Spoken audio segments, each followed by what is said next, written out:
ध्यान से देखेंगे तो लाइफ कुछ मशीन की तरह इस तरह से हो चुकी है कि हमें अपने अलावा बाकी लोगों के लिए टाइम मिलता है, बाकी काम के लिए टाइम मिलता है, खुद के लिए वक्त नहीं मिलता है।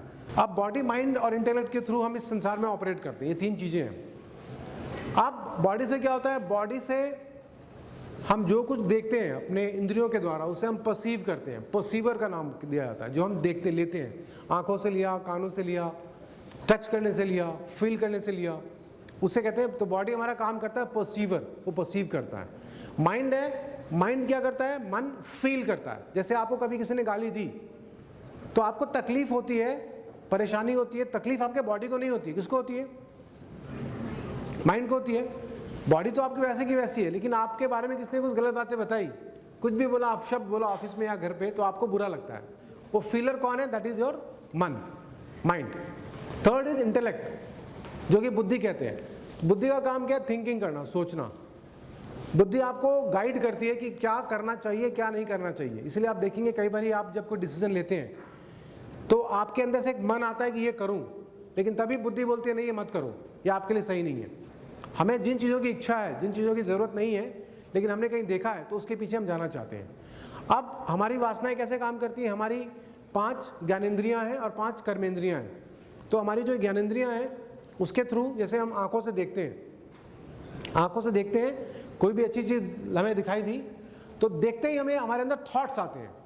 अब जैसे ही थॉट्स आते हैं वहाँ प्रॉब्लम स्टार्ट, कितनी अच्छी है, काश मेरे पास होती, अब इसे कैसे लूँ। हमें लगता है कि इस चीज़ से हमें सुख मिलेगा, खुशी मिलेगी, लेकिन जिस चीज़ से आपको आज सुख मिल रहा है वही चीज़ आपके लिए दुख का कारण बनने वाला है, ये फैक्ट है।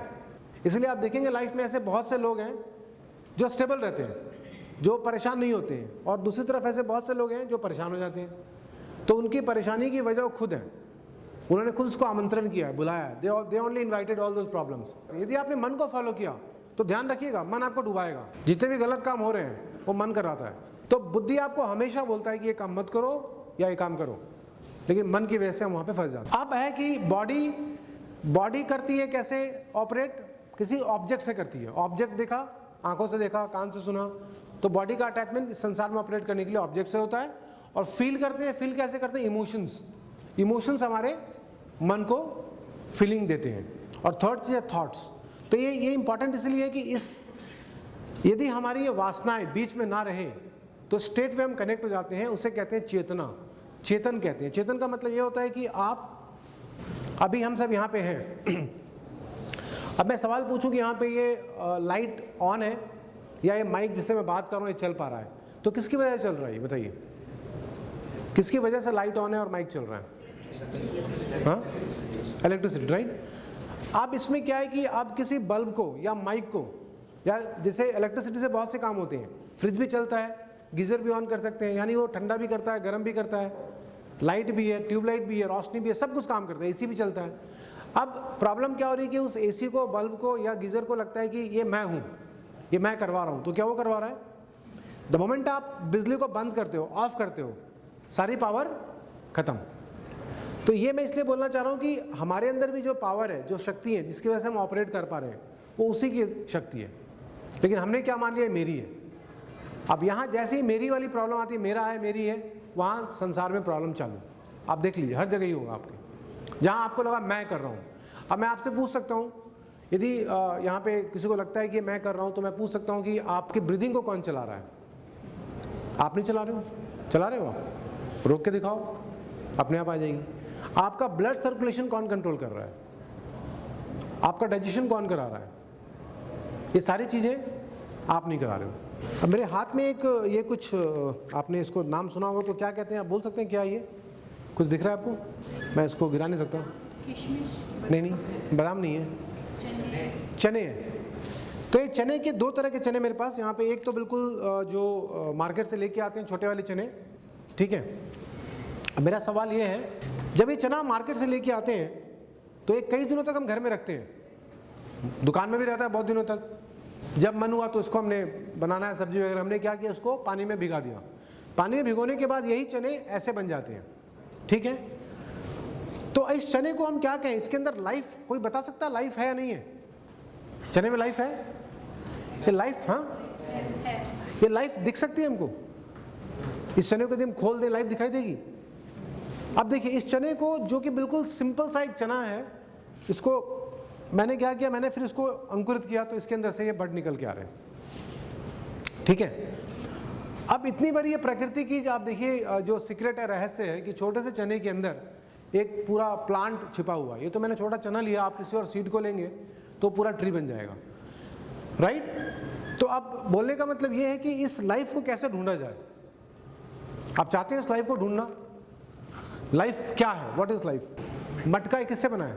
क्लियर हो रहा है आपको? मटका एक फॉर्म है। मटका नाम की कोई चीज होती है? नहीं होती है। मटका एक फॉर्म है, लेकिन मटका किससे बना है? तो इसका एक बहुत रूल है, उसे कहते हैं cause and effect, the rule of law of cause and effect. ये आपने पढ़ा होगा साइंस में, I think. If there is an effect it has a cause. Cause होगा तभी उसका इफेक्ट होगा। रूल नंबर 2 कहता है, जैसे कि सिंपल है, ये मटका है, इफेक्ट है, इस मटके का कॉज क्या है? मिट्टी। मिट्टी इसका कॉज है। तो मिट्टी जिस तरह से मटके का कॉज है, उस तरह से मिट्टी और भी चीजों का कॉज है। जैसे मेरे पास एक ये प्लेट है, अब ये दोनों, ये प्लेट है और ये मटका है। इसने अपने आप को माना है प्लेट, इसने अपने आप को माना है मटका, लेकिन असल में दोनों क्या है? दोनों मिट्टी है। लेकिन ये दोनों आपस में लड़ाई करते हैं कि तू, ये अलग है, मैं अलग हूं, और दोनों लड़ाई करते हैं। इन दोनों को कोई कह दे कि तुम्हारा दादा बाप कौन है? मिट्टी है, तो ये क्लियर हो जाएगा कि अपने बुद्धि को हम कैसे शार्प करें कि हमें चीजें एज इट इज दिखाई देने लग जाए। प्रॉब्लम क्या है कि हमारी बुद्धि के ऊपर हमारे मन ने कंट्रोल किया है। एक तरह से मन कहें तो बुद्धि का नौकर ही है, लेकिन ऐसा नौकर है जो मालिक के अगेंस्ट रहता है। मन ऐसा नौकर है जो मालिक को हराना चाहता है कि मैं उस पर कंट्रोल कर लूँ, लेकिन उसके पास पावर नहीं है। अल्टीमेटली पावर होती है बुद्धि के पास, डिसीजन मेकर बुद्धि है। इसीलिए जो लोग भी सफल हो पाते हैं, सफलता प्राप्त कर लेते हैं लाइफ में, चाहे वो वर्ल्ड की बात करें या अपने अंदर इंटरनल पीस की बात करें, उन सब ने बुद्धि पे अपना कंट्रोल कर लिया, इसीलिए वो काम कर पाते हैं। रूल नंबर 1 कॉज है तो इफेक्ट है, इफेक्ट है तो कॉज है। रूल नंबर 2, एक ही कॉज के बहुत सारे इफेक्ट होते हैं। Effects are plural. Cause simple हो सकता है, लेकिन इफेक्ट उसके बहुत सारे हो सकते हैं। इसीलिए मिट्टी एक ही मिट्टी है, उस मिट्टी से आपको जो बनाना बना लो, ग्लास बना लो, कटोरी बना लो, प्लेट बना लो, ठीक है, कुछ भी बना लो। अब थर्ड रूल बहुत इंपॉर्टेंट है। यदि आप किसी भी इफेक्ट से, ये इफेक्ट है, ये भी इफेक्ट है, आप किसी भी इफेक्ट से यदि आप कॉज को निकाल लेते हो तो कुछ भी नहीं बचता है। हो रहा है क्लियर? ये इफेक्ट क्या है? मटका। मटके से आप मिट्टी को निकाल लो तो क्या मटका रहेगा? हो रहा है क्लियर? जैसे ये मेरे पास ये क्या बोलेंगे आप इसको? हैंकी। इसका कॉज बताएंगे क्या है? कॉटन। कॉटन के बाद मतलब स्ट्रेट वे थ्रेड हुआ, ठीक है। पहले कपड़ा बना, कपड़े से काट के ये बना, तो पहले कपड़ा, फिर थ्रेड के पहले कॉटन के पहले प्लांट के पहले सीड्स के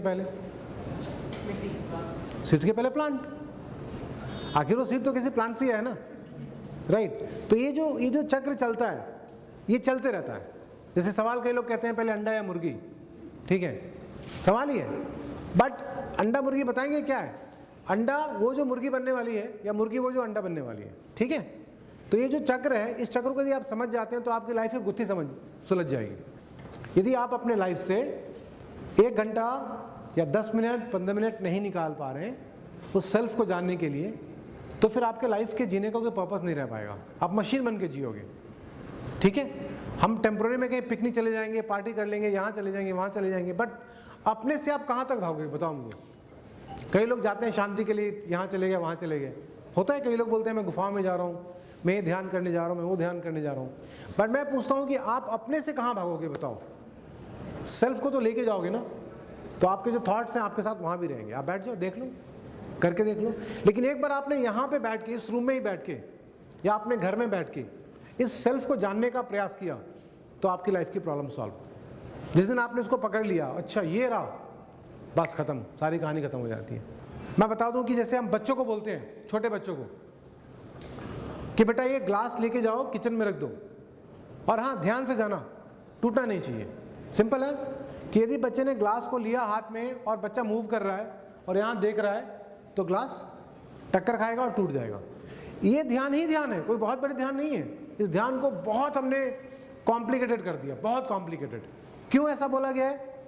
आपने देखा होगा एक सर्कस में वो एक लेडी रस्सी पे चलती हैं, या बहुत सारे इधर मार्केट में होता है, नटी कहते हैं उनको। अब उनका ध्यान आप देखो, वो जब रस्सी पे चल रही हैं, काफ़ी हाइट पे हैं, यदि उस टाइम पे उनका ध्यान रस्सी से हटके कहीं और गया, कहीं भी गया, घर पे गया, दोस्तों के पास गया, पैसे पे गया, तो क्या वो चल पाएंगी? नहीं चल पाएंगी। तो इतना एक्यूरेट ध्यान है देखना। आपको अवेयर रहना है अपनी बॉडी के प्रति। अवेयर आप कैसे रहेंगे? आप जब भी कुछ काम करते हैं तो छोटे छोटे आप मेडिटेशन बना लीजिए। सिंपल सा मेडिटेशन है, टेकिंग टी मेडिटेशन कह सकते हैं। आप घर पे बैठे हैं, मान लीजिए कि कप है मेरे हाथ में, आप कप में जब चाय पी रहे हैं तो 5 मिनट के लिए आपका पूरा ध्यान उस चाय पीने पे होना चाहिए। अभी जो हम जिस तरह से काम करते हैं, हम खाना खाते हैं, टीवी देखते हैं, मोबाइल में बात कर रहे हैं, व्हाट्सअप देख रहे हैं, तो होता है कि हमारा ध्यान भटक जाता है, ना हम यहाँ रहते हैं ना हम वहाँ रहते हैं। ठीक है, यदि आपको प्रैक्टिस हो जाती है कि अपने ध्यान को किस तरह से एक जगह पे रखना, तो आप खुद भी कर सकते हैं और बच्चों को भी गाइड कर सकते हैं। आपने चाय का प्याला लिया, कप लिया, आराम से उसको उठाया, तो आप उसको वॉच कर रहे हैं। वॉच कर रहे हैं मतलब आंखों से नहीं, अंदर से महसूस कर रहे हैं। ये गया, आपने एक सिप लिया, सिप आपका अंदर गया, फिर आपने कप को नीचे रखा, फिर आपने उठाया, फिर पिया। तो वो आपके लिए एक छोटा सा ध्यान है, 5 मिनट का टी मेडिटेशन। इसको हमने कई बार ग्रुप में किया है, तो हमने उस ध्यान को बहुत इंटरेस्टिंग बनाया। हमने उसको बना दिया डिश वॉशिंग मेडिटेशन, बर्तन धोना ध्यान। लेडीज़ को बहुत काम आता है, हम भी करते हैं घर में। जो काम हमें बर्डन लगता है उसको ही मैंने ध्यान बना दिया। आराम से प्लेट को लिया, साबुन को लिया, जो भी साफ़ करने के लिए उसको धीरे से किया, उसको प्यार से धोया, उसको क्लीन करके रख दिया। तो ये मेरे लिए ध्यान बन गया। अब मेरे लिए बर्डन नहीं है। चाय पीना बता दिया मैंने आपको, डिश वॉशिंग का बता दिया। ऐसे आप वॉकिंग को भी कर सकते हो। यदि मैं यहाँ पे अभी हूँ, मैं आपसे बात कर रहा हूँ, तो आपने कई लोगों को देखा होगा, वो जब बैठे होते हैं तो उनके पैर हिलते रहते हैं। देखा आपने? मतलब आप, मैं ऐसे बता रहा हूँ। अब आप उनसे पूछेंगे कि भाई साहब आप पैर क्यों हिला रहे हैं, तो बोलेंगे मैं नहीं हिला रहा। बॉडी आपकी है तो आप ही पैर हिलाएंगे। पॉइंट ये है कि हमारा ध्यान नहीं है कि हम क्या क्या कर रहे हैं। हमें हैबिट ऐसी हो चुकी है, हमारा कब हाथ यहाँ जा रहा है, कब इधर जा रहा है, कब क्या कर रहे हैं, कब क्या, कुछ भी नहीं पता। हमारी बॉडी हमारे ही कंट्रोल में नहीं है। तो पहले यदि मैं बॉडी से काम कर रहा हूँ, तो अभी मैं यदि इस हाथ को ऐसे कर रहा हूँ, तो मैं जान रहा हूँ कि मेरा हाथ ऐसे हुआ। मैं जान रहा हूँ, मैं इसको बेहोशी में नहीं कर रहा हूँ, मैं इसको होश में कर रहा हूँ। अब मैंने क्या किया, मैंने एक स्टेप लिया, तो मैं जान रहा हूँ कि मैंने स्टेप लिया। आप पार्क में कर सकते हैं, आप घर में कर सकते हैं। तो क्या होगा, आप अपने बॉडी के प्रति अवेयर हो जाएंगे कि यस बॉडी है, मैं हूँ, मैं चल रहा हूँ, या ये बॉडी। बेटर है कि आप उसको मैं ना बोलें, ये बॉडी बोलें। कई लोग बोलते हैं थर्ड पर्सन में, वो बढ़िया रहेगा, दैट इज़ गुड, वो आपके लिए बहुत बेटर है, आपकी अटैचमेंट कम हो जाएगी। तो इस तरह से आप किसी भी काम को कर सकते हैं। यदि आप एक लिख रहे हैं, आप बोलेंगे जब मैं लिख रहा हूँ तो मेरा ध्यान कहीं भी नहीं रहेगा, ईमेल पे ही रहेगा, टोटल फोकस, आपकी गलती भी नहीं होगी और आपका वो ध्यान भी बन जाएगा। आप जब भी कुछ काम कर रहे हैं, एक्टिविटी कर रहे हैं, तो पहला स्टेप मैंने बॉडी का बता दिया। यदि आप बॉडी के स्टेप्स को फॉलो करते हैं तो कुछ दिनों के बाद आप माइंड को वॉच कर सकते हैं। आप बैठे हैं और आप देख रहे हैं, कुछ भी नहीं कर रहे हैं, आप बोल रहे हैं चल देखता हूँ कहाँ जाता है, चल। नॉर्मली क्या होता है, हमें बताया जाता है कि माइंड को रोको। मैं कह रहा हूँ माइंड को रोकना नहीं है, माइंड को जहाँ जाता है जाने दो, माइंड को फ्रीडम दो, जाओ माइंड। जब आप फ्रीडम माइंड को देते हैं तो माइंड क्या करता है ना, चुपचाप पहले भागेगा, बाद में भीगी बिल्ली की तरह वापस आके बैठ जाएगा। आप देख लो, करके देख लेना। प्रॉब्लम क्या होता है कि हम जो माइंड को देखने के लिए जाते हैं तो हम खुद ही माइंड के साथ चले जाते हैं। ये आप प्रॉब्लम फेस करेंगे जब आप बैठेंगे और माइंड को देखेंगे। आपको एक थॉट आएगी, मैं माइंड को देखता हूँ, माइंड चला गया आपका घर पे, घर से दोस्तों के पास, दोस्तों के बाद कहीं और। 2 मिनट के बाद आप आएंगे, देखेंगे कि आप भी माइंड के साथ उसका आनंद ले रहे थे, मजा ले रहे थे और आप चले गए थे। तो वहाँ पे आपको चेक करना पड़ेगा। और उसके बाद लेवल आता है थर्ड, इमोशंस को देखना। मुझे उसको देख के गुस्सा आ रहा है। यदि आपने अपने गुस्से को देख लिया तो आपका गुस्सा आना रुक जाएगा। बच्चा स्कूल से आता है, आपको बोलता है मम्मी मुझे उसने लड़ाई किया, मेरे को थप्पड़ मार दिया, मैंने उसको ऐसा किया। अब वो शाम तक आपको बोलते रहता है, ठीक है। आप क्या बोलते हो, अरे हो गया ना, बस खत्म हो गया बात ना, क्यों कैरी कर रहे हो। तो जो बातें हम बच्चों को बताते हैं, कई बार वो बातें हम खुद भी करते हैं, एक चीज़ को लेकर हम कैरी करते रहते हैं। तो यदि मैं कह रहा हूँ कि आपको अपने पास्ट को हटाने के अलावा कोई उपाय नहीं है, आपको पास्ट को डिलीट करना पड़ेगा, मेमोरी को डिलीट मारनी पड़ेगी, तभी जाकर के आप पास्ट से बचोगे। और यदि आप फ्यूचर के बारे में चिंता कर रहे हो तो आप वहाँ चले जाओगे। तो अवेयरनेस के बढ़ाने के साथ ही साथ आपको अपने पास्ट को हटाना होगा और फ्यूचर पे नहीं जाना होगा। आप जब वो वहीं रहो ना। अभी मुझे एक बात बताइए, अभी आपके पास लाइफ अभी है ना, यही है लाइफ ना। तो हम इस लाइफ में अभी यहाँ पे नहीं रह रहे हैं तो क्या कर रहे हैं हम लोग? हम लाइफ को वेस्ट कर रहे हैं। मैं आपको जो बताना चाह रहा हूँ, यही बताना चाह रहा हूँ कि आप जब हो, जहाँ पे हो, वहीं पे रहो पूरे फोकस के साथ, लाइफ जीना आ जाएगा। इसीलिए आप देखेंगे हमें थ्रिल कब आता है, हम जाते हैं थ्रिल के लिए बंजी जंपिंग करते हैं। क्यों? आप देखेंगे बंजी जंपिंग जब करते हैं तो उस समय हमारे लिए सब भूल जाते हैं। होता है कि नहीं होता है? आप ड्राइव कर रहे हो, अचानक वहाँ से ट्रक आ रहा है, आपको लगा कि अब तो मैं गया, ठुका ठुका ठुका, आंखें खुली तो देखा कि ट्रक जा चुका है, आप बच गए हो। दो ही केस होगा, या तो ट्रक जाएगा, आप भी चले जाओगे ट्रक के साथ, या फिर आप बचोगे तो फिर आप एक रिलीफ करोगे, वाह बच गया। What I'm trying to say that we all need to understand that every time, each and every moment we should be in present moment। क्योंकि आपके पास इस प्रेजेंट के अलावा कोई वक्त है ही नहीं। मुझे पता लग गया कि मैं एक बॉडी नहीं हूँ, मैं ये बॉडी नहीं हूँ, मैं ये माइंड नहीं हूँ, मैं ये बुद्धि भी नहीं हूँ। मैं कौन हूँ? मैं वो हूँ, चेतन हूँ, चेतना। मैं लाइट नहीं हूँ, मैं इलेक्ट्रिसिटी हूँ। तो मैं सब जगह हूँ। मुझे पता लग गया कि ये फॉर्म तो जानी ही जानी है, लेकिन ये फॉर्म जब चली जाएगी तो मैं उस फॉर्म में हूँ, मैं उस फॉर्म में हूँ, मैं उस फॉर्म में हूँ।